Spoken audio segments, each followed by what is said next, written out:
Is Samsung really bringing back its EXYNOS chips in a serious way this time? For years, EXYNOS has struggled to keep up with Qualcomm's Snapdragon, especially when it comes to performance and efficiency. But now, things seem to be shifting.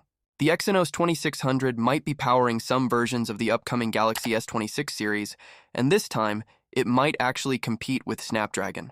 In the last couple of years, Samsung leaned heavily on Snapdragon, especially with the Galaxy S25 series.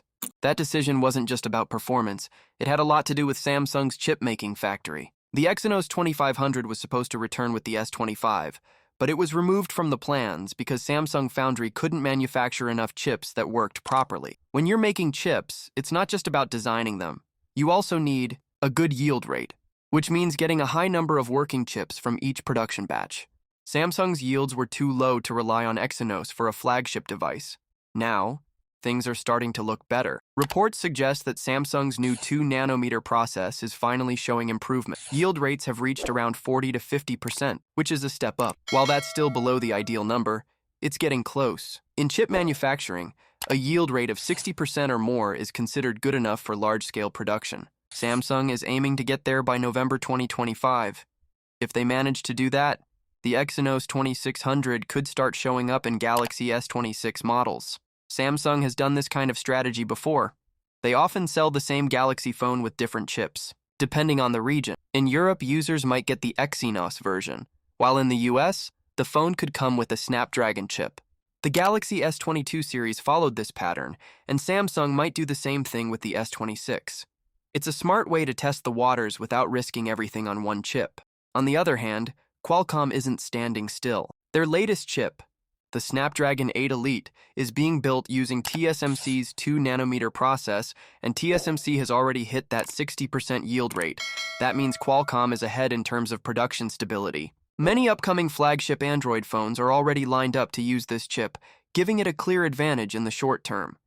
Still, Samsung's efforts shouldn't be overlooked. By improving its chip-making process, Samsung is trying to take back more control over its hardware. It wants to depend less on external chip suppliers like Qualcomm. If the EXYNOS 2600 can show better performance and power efficiency compared to previous versions, this could be a turning point.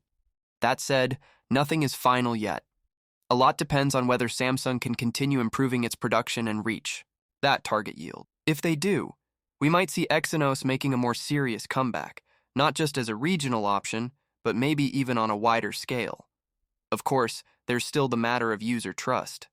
A lot of people remember the older EXYNOS chips that had heating issues or didn't perform as well as their Snapdragon counterparts. Samsung will need to prove that the EXYNOS 2600 is not just new, but actually better. If they succeed, it might change how people view EXYNOS chips in the future.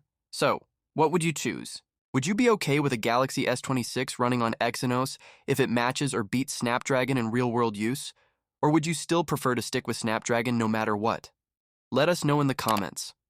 And if you want more updates on upcoming phones and tech developments, don't forget to like this video and subscribe to the channel.